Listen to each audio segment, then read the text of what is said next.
नमस्कार दोस्तों, स्वागत है आपका पाठशाला सोनी सर के लाइव यूट्यूब चैनल पर।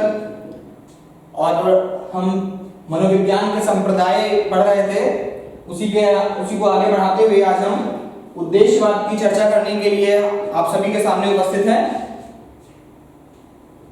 जैसा कि आप सभी जानते हैं कि हम मनोविज्ञान के संप्रदाय में 3 संप्रदाय पढ़ चुके थे, जिसमें से सबसे पहला संरचनावाद, फिर प्रकारवाद और फिर व्यवहारवाद। संरचनावाद, प्रकारवाद और व्यवहारवाद 3 हम पढ़ चुके हैं और अभी हम चौथा उद्देश्यवाद लेकर आगे बढ़ने चल रहे हैं। तो आइए इसको शुरू करते हैं। उद्देश्यवाद, जैसा कि आप सभी जानते हैं कि मनुष्य बिना उद्देश्य के कुछ नहीं करता है। चाहे हम हो चाहे आप हो, बिना उद्देश्य के तो मनुष्य कुछ करता ही नहीं है। हर चीज के पीछे हमारा कोई ना कोई स्वार्थ होता है। आप मुझसे पढ़ रहे हैं, कोई स्वार्थ है। मैं आपको पढ़ा रहा हूँ, कोई स्वार्थ है। हर चीज में स्वार्थ है। आप बाहर जा रहे हैं, आप काम कर रहे हैं, आप हर चीज के पीछे कोई ना कोई स्वार्थ होता है। इस दुनिया में हम लोग बिना स्वार्थ के तो कभी कुछ करते ही नहीं हैं। ये कोई इसमें शर्मिंदगी की बात नहीं है। हम ह्यूमंस हैं और ह्यूमंस का नेचर ही यही है। मानव जो है वो पैदा ही स्वार्थी हुआ है, मरेगा भी स्वार्थी ही। जब तक है तब तक स्वार्थ है। स्वार्थ नहीं होगा, कहीं ना कहीं हम ये भी कह सकते हैं कि स्वार्थी होना कुछ गलत नहीं है। स्वार्थ, जिस दिन हमारे अंदर से हमारा स्वार्थ खत्म हो जाएगा, उस दिन हमारी तरक्की, हमारी ग्रोथ वहीं पर रुक जाएगी। जब हमारे अंदर स्वार्थ है, हम किसी को देखते हैं कि भैया वो उसने तो इतना कर लिया, हम इतना क्यों नहीं कर पाए, हमें उससे आगे निकलना है, हमें उससे ज्यादा करना है, हमें उससे ज्यादा पाना है, यही हमारा स्वार्थ है। हमेशा स्वार्थ गलत नहीं होता है। मनुष्य की तरक्की के लिए मैं तो यही कहता हूँ कि थोड़ा स्वार्थी होना, उसका मनुष्य की तरक्की के लिए थोड़ा स्वार्थी होना उचित भी है। हाँ, निर्मम श्रेणी का मत हो जाइए स्वार्थी कि कोई मर रहा है तो मरे, लेकिन मुझे अपना ही काम करना है, वो स्वार्थी होना गलत है। लेकिन हाँ, थोड़ा बहुत स्वार्थी होना भी उचित ही है, और आगे बढ़ने के लिए स्वार्थी होना भी सही ही है। तो जो उद्देश्यवाद है, उद्देश्यवाद का यही कोड ही है। ये पूरी बात मनुष्य का जो व्यवहार है, इसके पहले हम सबने व्यवहारवाद पढ़ा था, तो उसी में अगर आगे देखें तो उद्देश्यवाद जो है, जो हम व्यवहार करते हैं वो पूरा का पूरा किसी स्वार्थ पर आधारित होता है कि हम किसी के साथ कैसा व्यवहार करते हैं। हमारा मित्र आ रहा है, हम उससे कैसा व्यवहार करेंगे। हमारा कोई ऐसा व्यक्ति है जिससे हमारी नहीं बनती है, हम उसके साथ कैसा व्यवहार करेंगे। हमें कहिए कि हम अंदर से मैं आपसे बिल्कुल बात करने की इच्छा ना हो, बिल्कुल बात करने की इच्छा हमारी अंदर से आपसे ना हो, और हमारा आपसे कोई काम लगा है कि भैया आज इनसे कुछ काम है। आवाज देखिए कैसे बदल जाएगी, इतनी मीठी आवाज। और भैया कहाँ थे आप, इतने दिनों में आप मिले क्यों नहीं अंदर से। आप गेट पे आ रहे थे तो कह रहे हैं आ रहे हैं, फिर अभी दिमाग खाएंगे। ये होता है इंसान।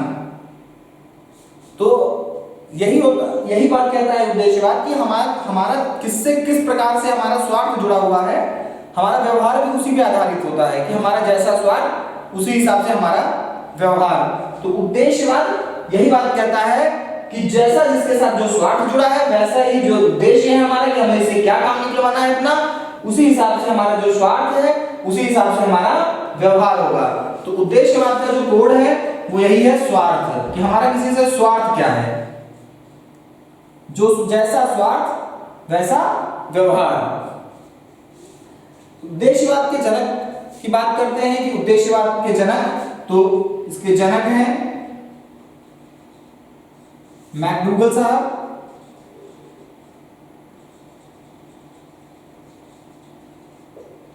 मैकडूगल साहब जनक हैं उद्देश्यवाद के। उद्देश्यवाद को हॉर्मिकवाद के नाम से भी जाना जाता है। हॉर्मिकवाद,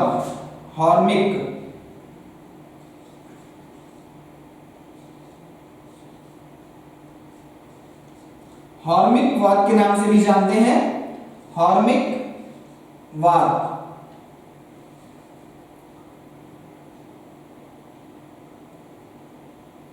हॉर्मिकवाद जो शब्द है, ये इसका जो अर्थ है वो है स्वार्थ का प्रयोजन।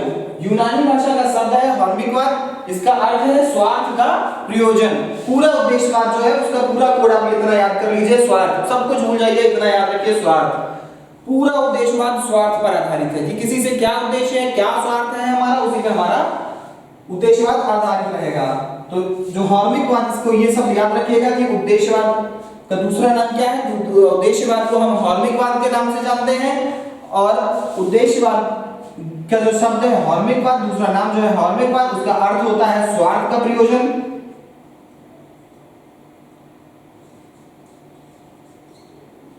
स्वार्थ का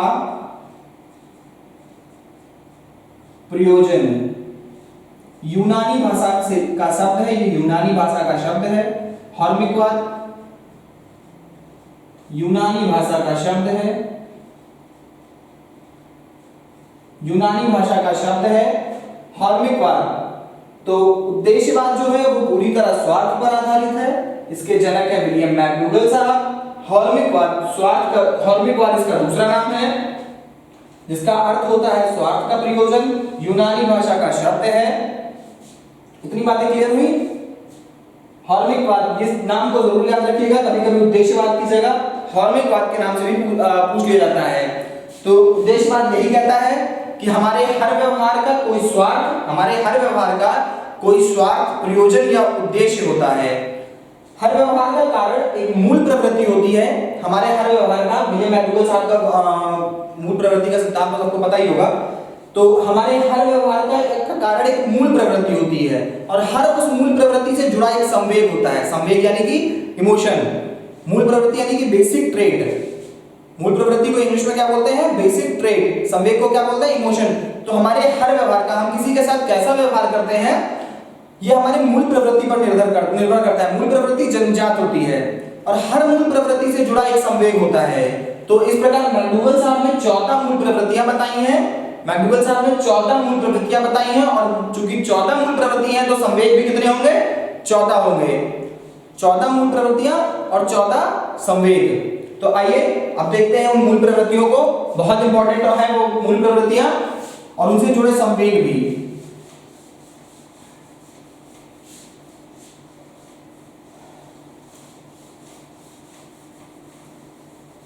कॉपी पेन अगर लिया है आपने तो एक तरफ बनाइएगा कॉलम मूल प्रवृत्ति,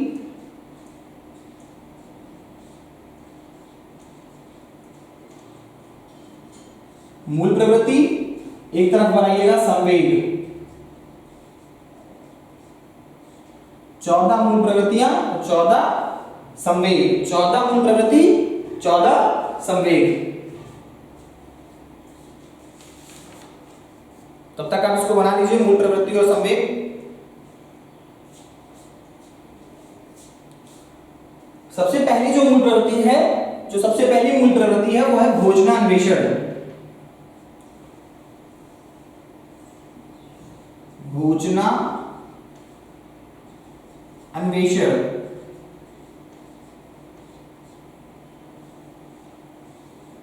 भोजनान्वेषण, भोजनान्वेषण का मतलब हुआ कि भोजन की तलाश।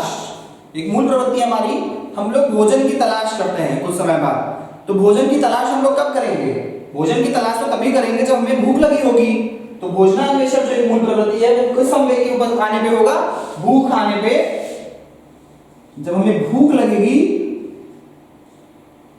लगेगी तो भोजनान्वेषण का संवेग, भोजनान्वेषण मूल प्रवृत्ति होगी और भूख संवेग होगा।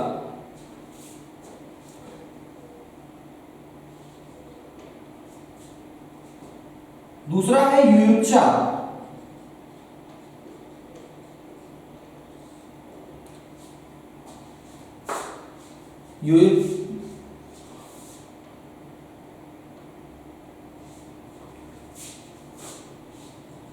क्रोध, युयुत्सा का आएगा क्रोध।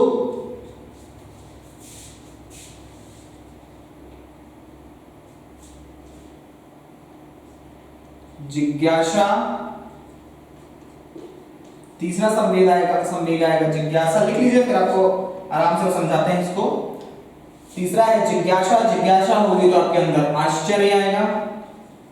संवेग आएगा वो है आश्चर्य।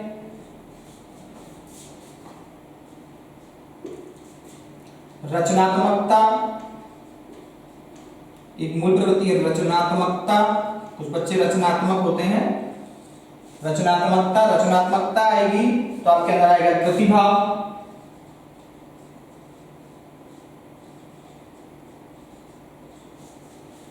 फिर आएगा आपका पांचवा संग्रह प्रवृत्ति,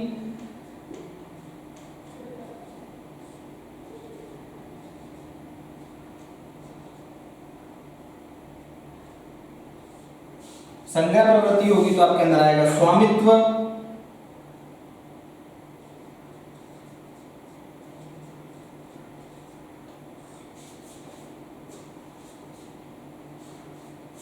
संग्रह प्रवृत्ति, स्वामित्व। फिर आएगा छठा आपका आएगा पलायनवाद,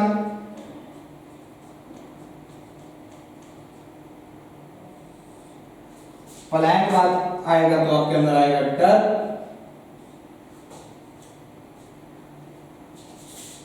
सातवां पलायनवाद, पलायनवाद का आपका हो जाएगा डर। उसके बाद आपका आएगा निवृत्ति,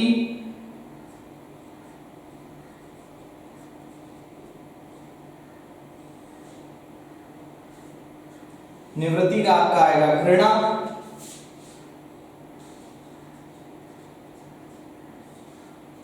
निवृत्ति का आएगा घृणा।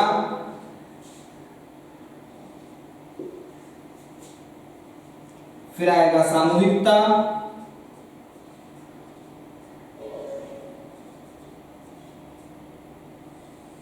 इसका होगा एकाकीपन,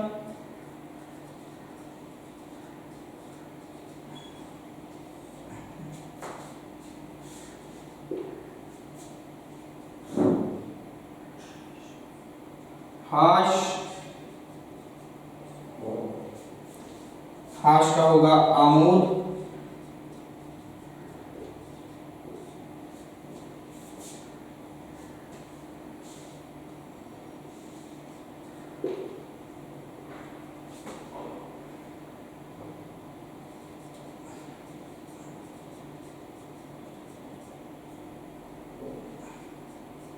कामवासना, कामवासना का होगा कामुकता,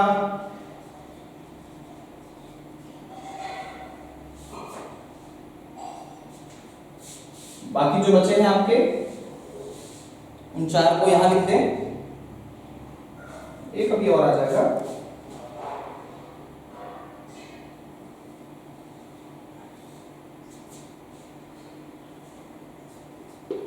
11 आत्मगौरव,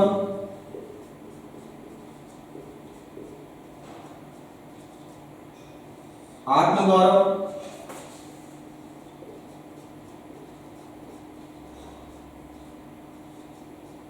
आत्माभिमान, आत्मगौरव, आत्माभिमान। 11 12 आत्मगौरव, आत्माभिमान, ये हो गया 11 आपका यहां हो गया। कामवासना का कामुकता, आत्मगौरव का आत्माभिमान। फिर आएगा पुत्र कामना,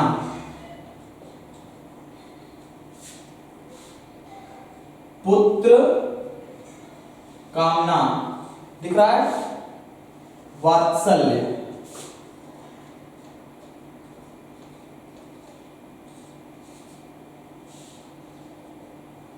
पुत्र कामना, वात्सल्य। फिर आपका आएगा दैन्य,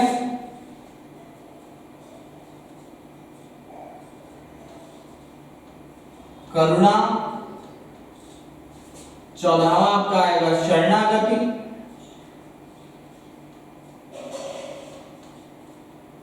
दैन्य का करुणा। फिर आपका आएगा शरणागति, शरणागति का आपका आएगा हीन भावना।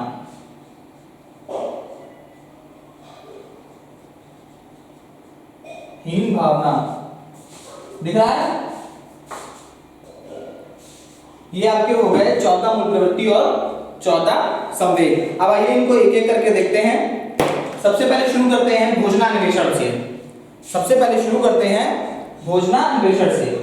तो भोजनान्वेषण, अन्वेषण मीन्स होता है खोज, भोजन मीन्स होता है खाना, संवेग जब उठेगा भूख तो आपके अंदर से मूल प्रवृत्ति होगी भोजनान्वेषण, यानी कि खाना खोजने की जो प्रवृत्ति है वो भूख लगने पे आपके अंदर से आएगी। युयुत्सा, युयुत्सा मीन्स होता है दुश्मनी, आपके अंदर से क्रोध उत्पन्न होगा जब आपकी किसी से दुश्मनी होगी, आप अपने दुश्मन को देखेंगे, या फिर किसी से दुश्मनी होगी तो आपके अंदर से संवेग उत्पन्न होगा क्रोध का। आपके अंदर कुछ जानने की इच्छा होगी, आपको आश्चर्य हुआ, आपके अंदर से एक संवेग उत्पन्न हुआ आश्चर्य का, जो अपनी चीज कभी ना देखी हो।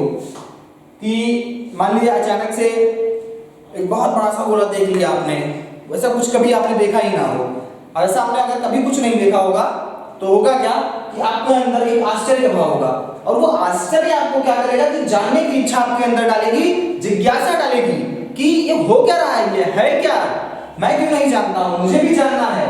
ये चीज आपके अंदर कौन लेके आए, ये चीज कब आएगी, जिज्ञासा। जब आश्चर्य होगा किसी चीज को आप देखेंगे, किसी चीज को जानने की इच्छा रखेंगे, तो आपके अंदर से जिज्ञासा उत्पन्न होगी। फिर आता है आपका कृतिभाव। कृतिभाव का जो गुण है, जो संवेग है, कृतिभाव का गुण जब होगा जब आपके अंदर मूल प्रवृत्ति रचनात्मकता जागेगी। फिर आता है आपका स्वामित्व। स्वामित्व की भावना कब होगी, जब आपके अंदर संग्रह करने की प्रवृत्ति होगी। भाई स्वामित्व, जैसे पुराने जमाने में एक सिंपल सा एग्जांपल लेते हैं इसको समझने के लिए।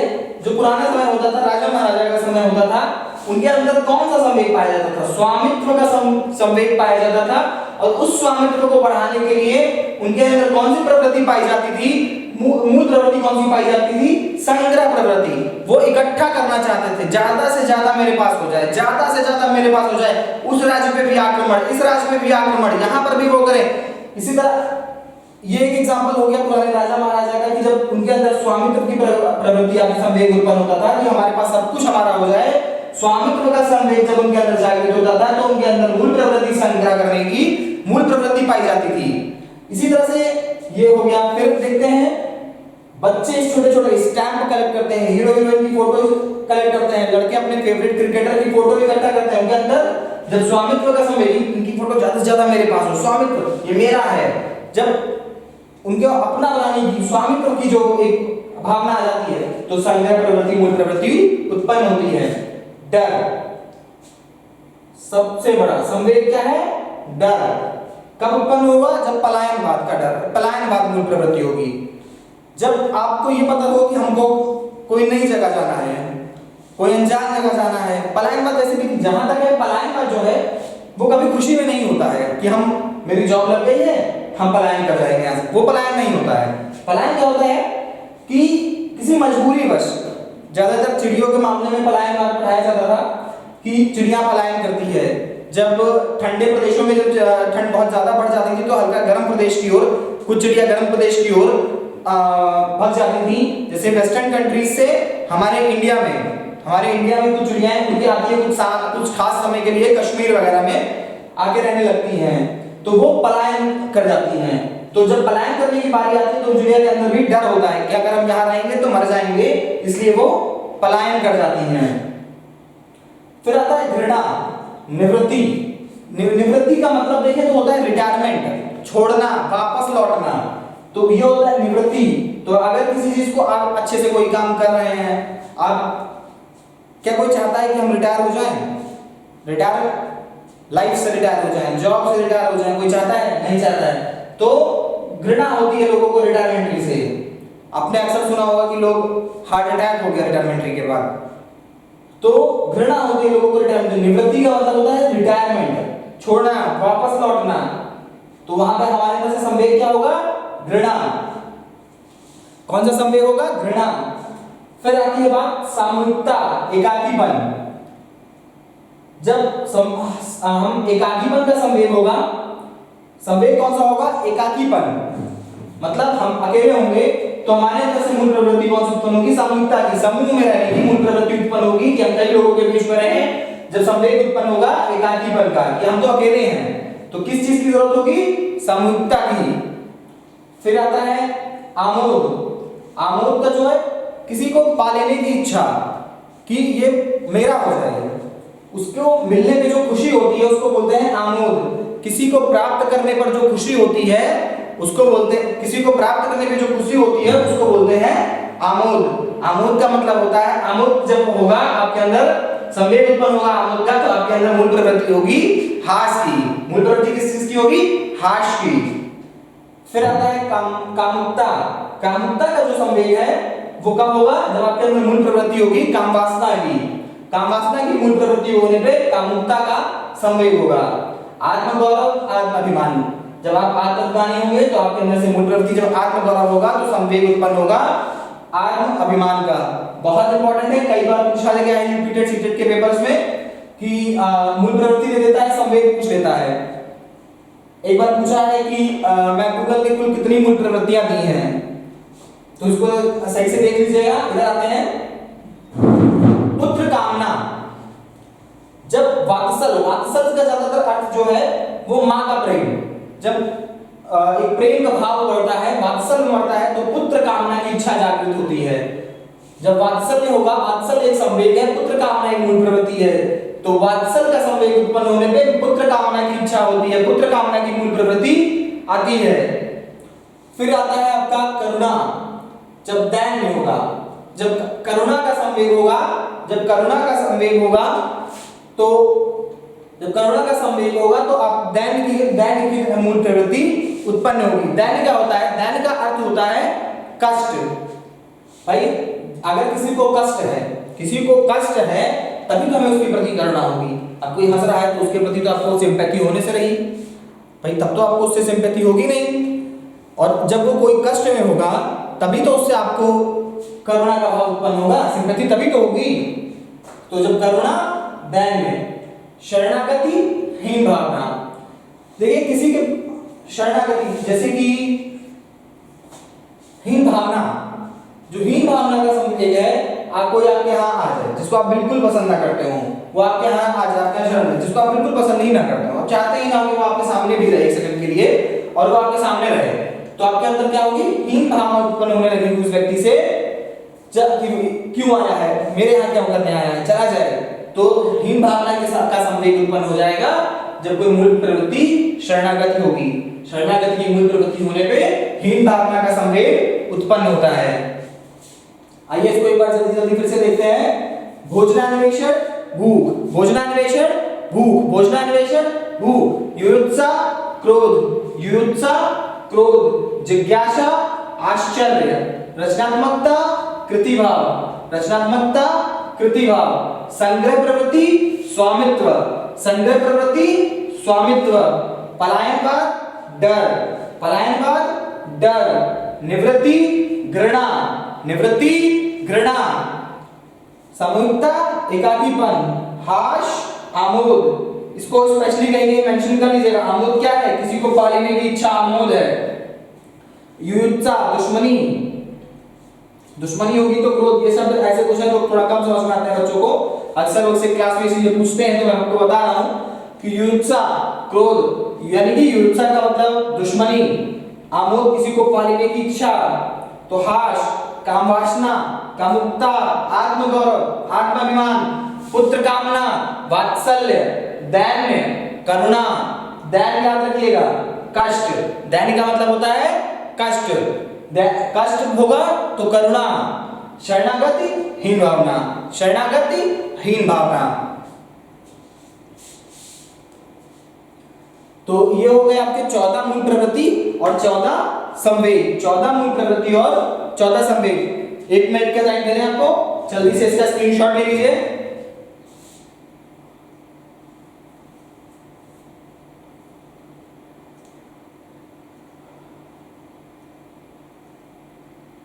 चौदह मूल प्रवृत्ति और 14 संवेग सभी बहुत इंपॉर्टेंट हैं।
मैकडूगल ने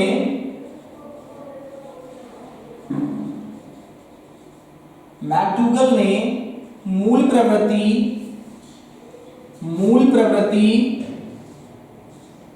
के 3 पक्ष बताए हैं। मैकडूगल ने मूल प्रवृत्ति के 3 पक्ष बताए हैं। मैकडूगल ने मूल प्रवृत्ति के 3 पक्ष बताए हैं। पहला है संज्ञानात्मक, दूसरा है भावात्मक, तीसरा है क्रियात्मक। पहला संज्ञानात्मक, दूसरा भावात्मक, तीसरा क्रियात्मक। संज्ञान में क्या होता है? जो कुछ भी आपके संज्ञान में हो, अधिगम, लर्निंग, तो ये होता है संज्ञानात्मक। फिर भावात्मक और क्रियात्मक। तो मैकडूगल ने मूल प्रवृत्ति के 3 पक्ष बताए हैं, इसको भी देख लीजिएगा। पहला है संज्ञानात्मक,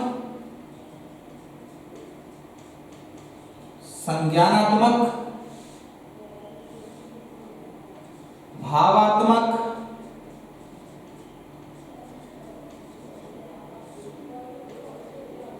तीसरा है क्रियात्मक। संज्ञानात्मक, भावात्मक, क्रियात्मक। मैकडूगल ने मूल प्रवृत्ति के 3 पक्ष बताए हैं, संज्ञानात्मक, भावात्मक और क्रियात्मक। संज्ञानात्मक, भावात्मक और क्रियात्मक। मैकडूगल साहब की 2 किताबें हैं जो कि बहुत फेमस हैं, इनकी बुक जरूर देखते चलें, क्योंकि यूपी टेट और सुपर टेट दोनों में आपकी किताबें जरूर पूछा जाता है, तो किताब पे खास फोकस रहेगा। बुक्स सबकी देखते रहिएगा। मैकडूगल साहब की 2 किताबें हैं, इनकी 2 बुक्स हैं।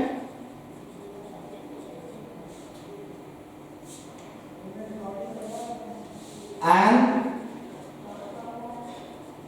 introduction to social psychology, an introduction to social psychology, an outline to psychology, an outline, ये पहली किताब है an introduction to psychology। जो दूसरी किताब है वो है an outline of psychology, an outline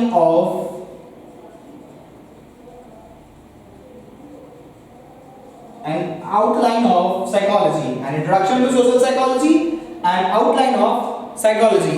ये 2 किताबें हैं जो कि मैकडूगल साहब की हैं। तो इसी के साथ आपका उद्देश्यवाद खत्म हुआ।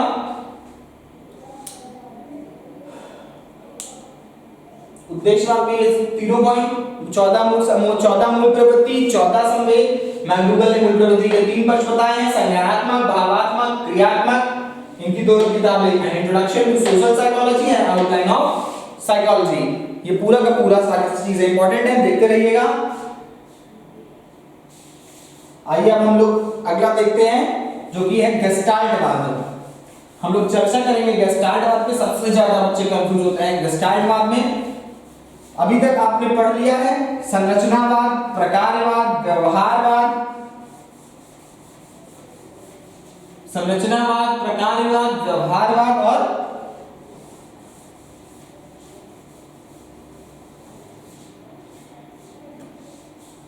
संरचनावाद, प्रकारवाद, व्यवहारवाद और अभी ये कौन सा पढ़ा आपने?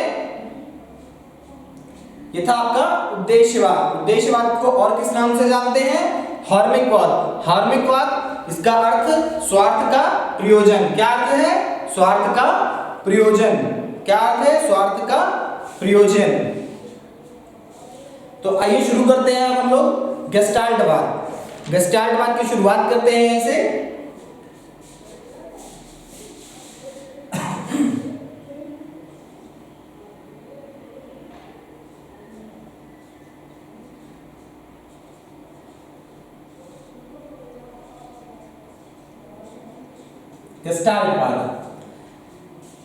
गेस्टाल्टवाद इसकी स्थापना 1912 में, इसकी स्थापना 1912 में मैक्स वर्दीमर ने की थी।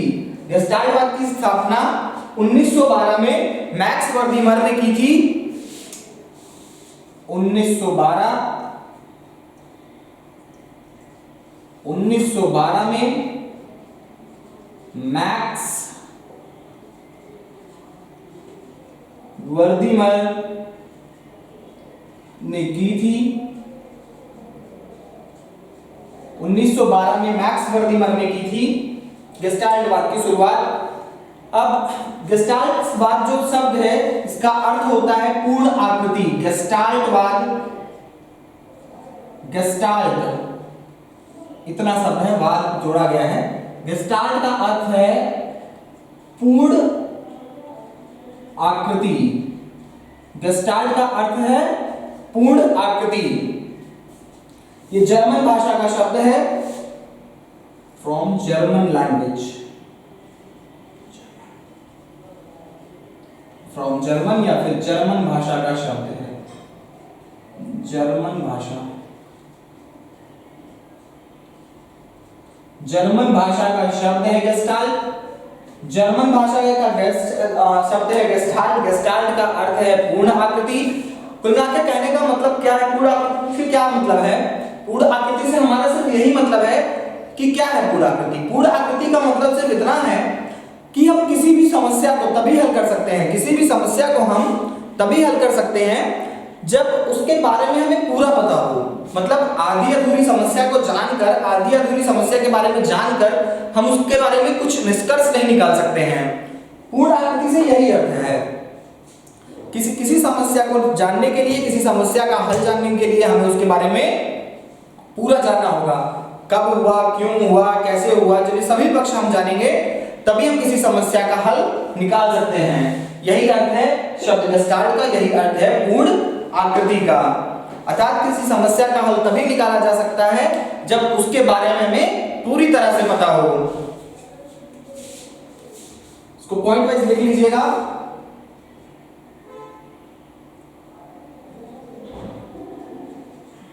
इसका अर्थ है कि किसी समस्या का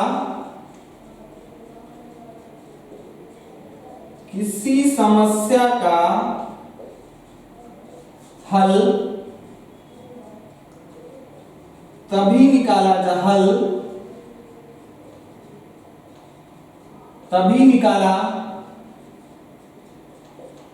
जा सकता है जब पूरी समस्या मालूम हो। जब पूरी समस्या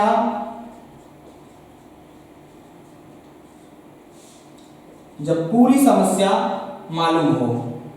इसका अर्थ है कि किसी समस्या का हल तभी निकाला जा सकता है जब पूरी समस्या मालूम हो।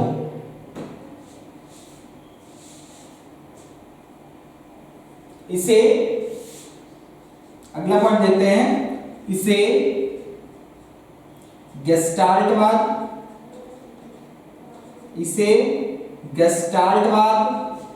समग्रवाद, वही पूर्ण आकृति से लीजिए, समग्रवाद, संपूर्णवाद, इसे गेस्टाल्टवाद, समग्रवाद, संपूर्णवाद या अव्ययीवाद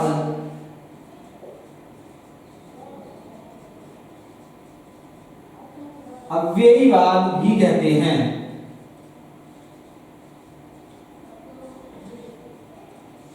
अव्ययीवाद भी कहते हैं। इसे गेस्टाल्टवाद, समग्रवाद, संपूर्णवाद या अव्ययीवाद भी कहते हैं। भाई सबका समझ में आ रहा है। गेस्टाल्ट जो है उसका अर्थ होता है पूर्ण आकृति, जर्मन भाषा का शब्द है। समग्र भी पूरा होता है, संपूर्ण भी पूरा होता है, अव्ययी भी वही होता है।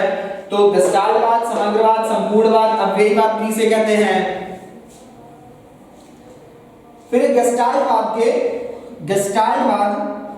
की जो जिसकी वजह से गेस्टाल्टवाद के प्रतिपादक यानी इसको दिया तो जनक तो मैक्स वर्दीमर है गेस्टाल्टवाद के। लेकिन गेस्टाल्टवाद जाना किसकी वजह से गया? कॉलर साहब की वजह से। मानिए कॉलर साहब की वजह से गेस्टाल्टवाद सबसे ज्यादा, जब नाम आता है कॉलर का, तो सबसे ज्यादा गेस्टाल्टवाद की बात आती है। जो गेस्टाल्टवाद है इसका कोई भी सुल्तान है। जब कॉलर साहब की बात आती है तो सुल्तान की बात तो जरूर आएगी। तो गेस्टाल्टवाद के प्रमुख जो समर्थक हैं, गेस्टाल्टवाद के जो प्रमुख समर्थक हैं वो है कॉलर साहब। तो इसके प्रमुख समर्थक है, एक पॉइंट और लिखिएगा, कि इसके प्रमुख समर्थक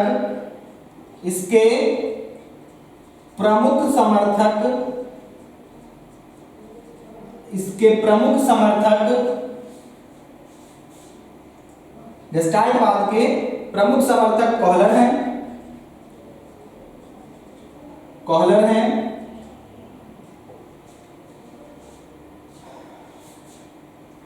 इन्होंने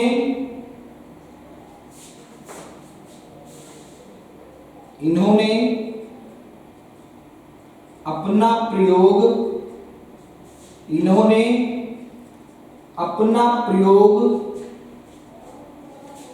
केनरिफ द्वीप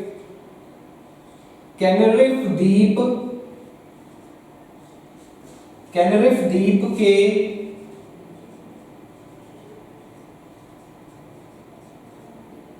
इन्होंने अपना प्रयोग कैनरिफ द्वीप के किनारी शहर में किया। कैनरिफ द्वीप के किनारी शहर में किया। इनके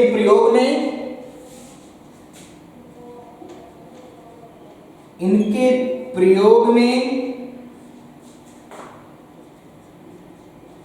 कुल 6 वनमानुष थे। ज्यादातर सब लोग सुल्तान को जानते हैं क्योंकि वही सबसे ज्यादा फेमस है, इसी वजह से सबसे ज्यादा सुल्तान को लोग जानते हैं इनके प्रयोग में। लेकिन याद रखिएगा कि अगर कभी भी पूछा जाए कि कॉलर साहब के प्रयोग में कुल कितने वनमानुष शामिल थे, तो इनके प्रयोग में कुल 6 वनमानुष थे। लेकिन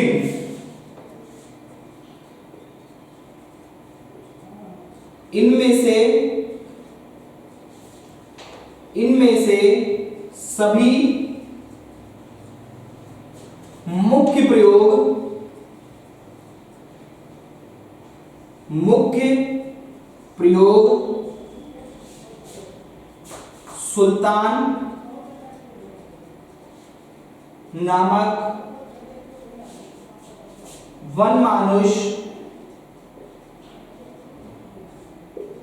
सुल्तान नामक वनमानुष पर हुए। लेकिन इनमें से सभी मुख्य प्रयोग सुल्तान नामक वनमानुष पर हुए। गेस्टाल्टवाद 1912 में वैक्स मर्दिमा ने की थी। गेस्टाल्ट शब्द का अर्थ होता है पूर्ण आकृति, जो कि जर्मन भाषा का शब्द है। इसका अर्थ है कि किसी समस्या का हल तभी निकाला जा सकता है जब पूरी समस्या मालूम हो।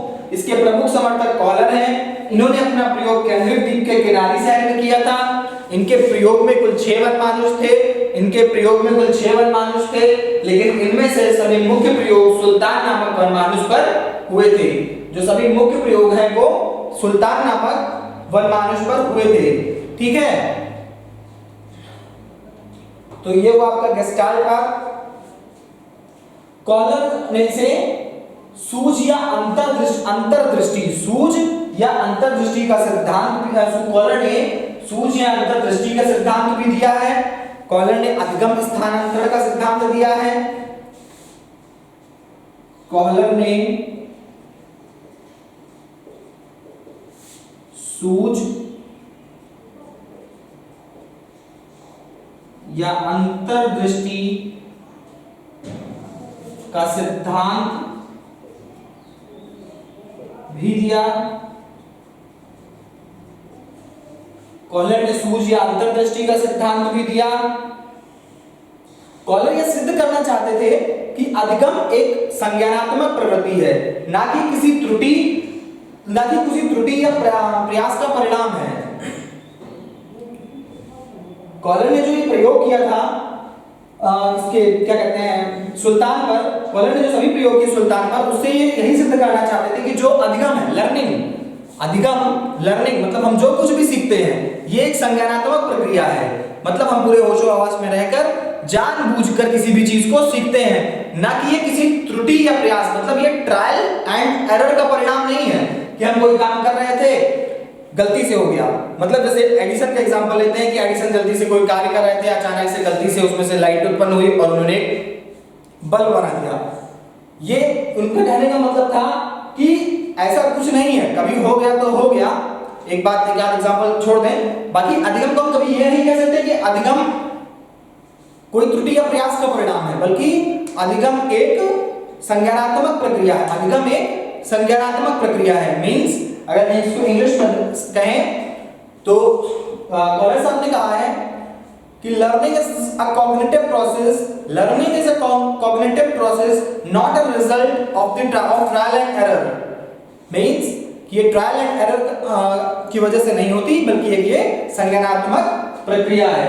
तो ये हो गया आपका गेस्टाल्टवाद। इसके बाद बचता है आपका मनोविश्लेषणवाद। इसके बाद आपका बचता है मनोविश्लेषणवाद। आइए देख लेते हैं, उसको भी खत्म करते हैं आज इस टॉपिक को। मनोविश्लेषणवाद, आप लोग उसका स्क्रीनशॉट लेते रहिएगा अपने, या तो मेरे साथ साथ लिखते रहिएगा। अगर कॉपी पेन लेके बैठिए, पूरा का पूरा कंप्लीट। इसके बाहर आपको कहीं यूपी टेट, सुपर टेट, मेरी गारंटी कहीं इसके बाहर कुछ भी पढ़ने की जरूरत नहीं पड़ेगी आपको। पूरा का पूरा मैटर यही मिलेगा।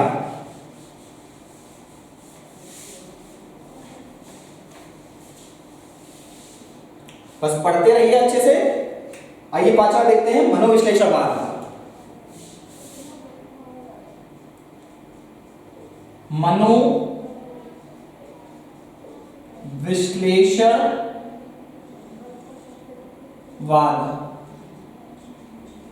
मनोविश्लेषणवाद, ठीक।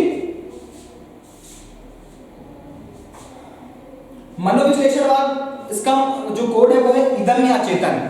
इदम या अचेतन का अर्थ होता है जो हमारा सबकॉन्शियस माइंड होता है, ठीक है, जिसमें हमारी जो इच्छाएं हैं वो जिसमें सेव्ड रहती हैं अचेतन में, वो होता है इदम। उसको बोलते हैं इदम या अचेतन।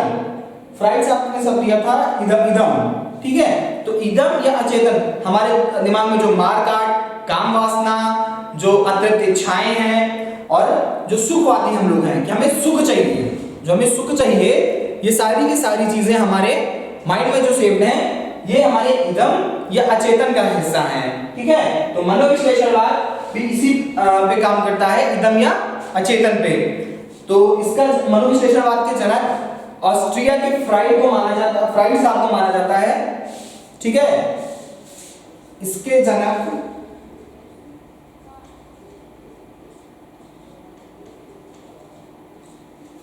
ऑस्ट्रिया, ऑस्ट्रेलिया नहीं है, ऑस्ट्रिया के फ्राइड हैं।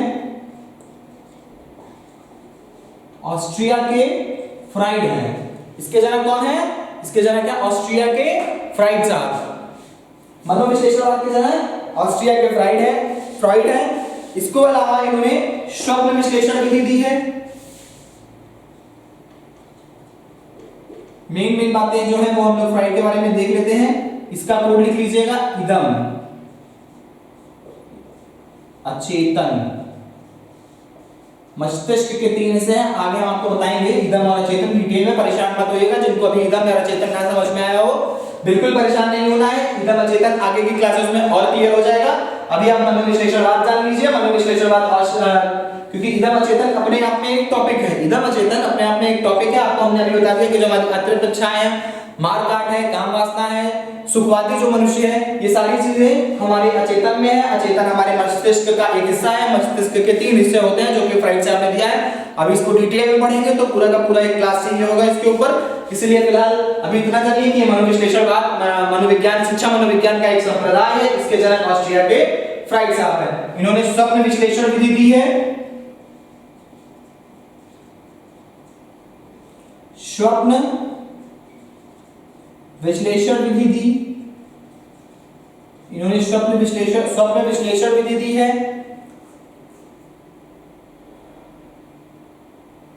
फ्राइड ने ऑडिपस और इलेक्ट्रा की अवधारणा दी, ग्रंथ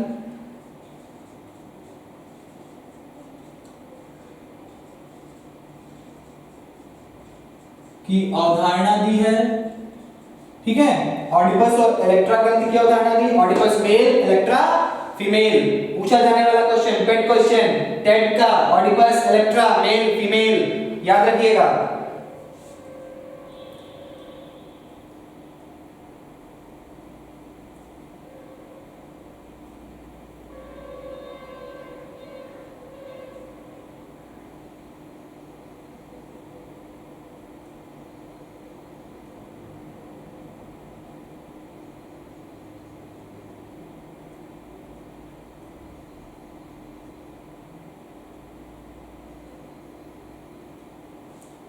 फ्राइड साहब ने फ्राइड साहब ने जो अपने मनोविश्लेषणवाद का सिद्धांत जो है, मनोविश्लेषणात्मक सिद्धांत को हमें जो मानव का मस्तिष्क होता है, फ्राइड साहब ने जो मनोविश्लेषणवाद में जो मानव का मस्तिष्क होता है, इसका कंपैरिजन किससे किया है? इसका कंपैरिजन बर्फ के टुकड़े से किया है। इसका कंपैरिजन किससे किया है? बर्फ के टुकड़े से किया है। फ्राइड साहब ने इसका जो कंपैरिजन किया है वो बर्फ के टुकड़े से किया है। इन्होंने कहा है कि जो हमारा मस्तिष्क है वो पानी में बर्फ के टुकड़े की तरह है। उसमें से जो 10% भाग बाहर निकला हुआ है वो चेतन है वो, और जो 90% भाग जो पानी के अंदर डूबा हुआ है वो अचेतन है। ठीक है, इसको भी लिख लीजिए, ये पॉइंट भी इंपॉर्टेंट है कि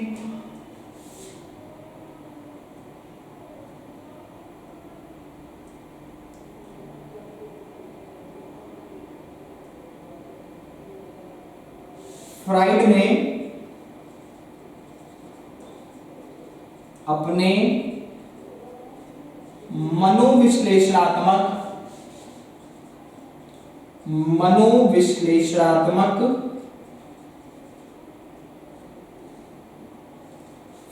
अपने मनोविश्लेषणात्मक सिद्धांत में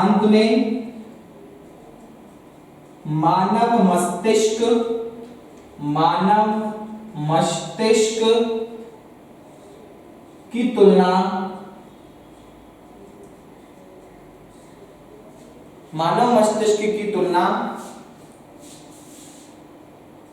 पानी में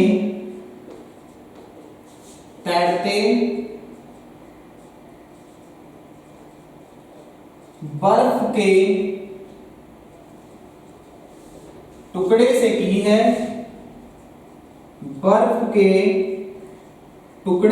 है।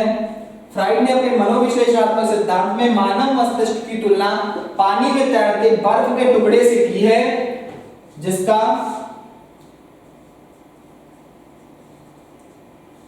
बाहर तैरता हुआ 10% भाग बाहर तैरता हुआ 10% भाग अहम ऑब्लिक चेतन है, जबकि पानी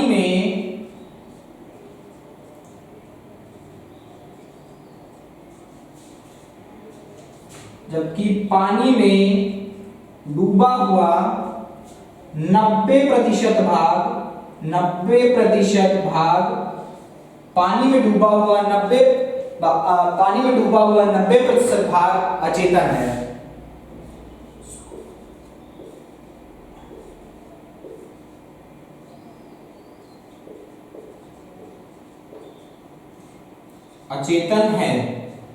पानी में तैरते बर्फ टुकड़े से की है। फ्राइड ने अपने मनोविश्लेषणात्मक सिद्धांत में मानव मस्तिष्क की तुलना पानी में तैरते बर्फ के टुकड़े से की है, जिसका बाहर तैरता हुआ 10% भाग अहम या चेतन है, जबकि पानी में डूबा हुआ 90% भाग अचेतन है। तो ये कंप्लीट हुआ आपका मनोविश्लेषणवाद। तो आपने मनोविज्ञान के सारे संप्रदाय पढ़ लिए। टोटल 6 संप्रदाय शायद हो गए आपके, टोटल 6 संप्रदाय, और ये इसमें से मनोविश्लेषणवाद आपका लास्ट संप्रदाय था। होप आप सभी को ये सारी चीजें समझ में आ गई होंगी। नहीं समझ में आई हैं तो भी कमेंट सेक्शन आपके लिए ऑलरेडी खुला हुआ है। कमेंट सेक्शन में अपने व्यूज जरूर रखिए। आपको टेंशन लेने की जरूरत नहीं है, क्योंकि हम लोग यहाँ पर मनोविज्ञान लेके आए हैं। टेट और सुपर टेट दोनों का कंप्लीट पैकेज यहाँ पे रहेगा। एक टॉपिक कवर किए जाएंगे जो टेट में और सुपर टेट में दोनों में आपको काम आएंगे। पूरा डिटेल्ड होगा, डेफिनेशन, परिभाषाएं, पूरा का पूरा टॉपिक लिया जाएगा। ऐसा नहीं है कि एक लेक्चर 2 लेक्चर आपको अवेलेबल कराया जाएगा उसके बाद नहीं कराया जाएगा। अगर आप सीरियसली पढ़ना चाहते हैं, पूरा का पूरा पढ़ना चाहते हैं कि आपको एक जगह कंप्लीट सभी वीडियोस मिल जाएं, तो जरूर सब्सक्राइब करें पाठशाला ऑफ सोनी सर को। लाइक करना, डिसलाइक करना ये आपके हाथ में है। अगर आपको ये कंटेंट समझ में आ रहा है तो जरूर लाइक करिए। उसके लिए कोई फोर्स नहीं है। हाँ, आपको अगर कोई दिक्कत है, कोई परेशानी है, तो कमेंट सेक्शन में उसे जरूर डालिए।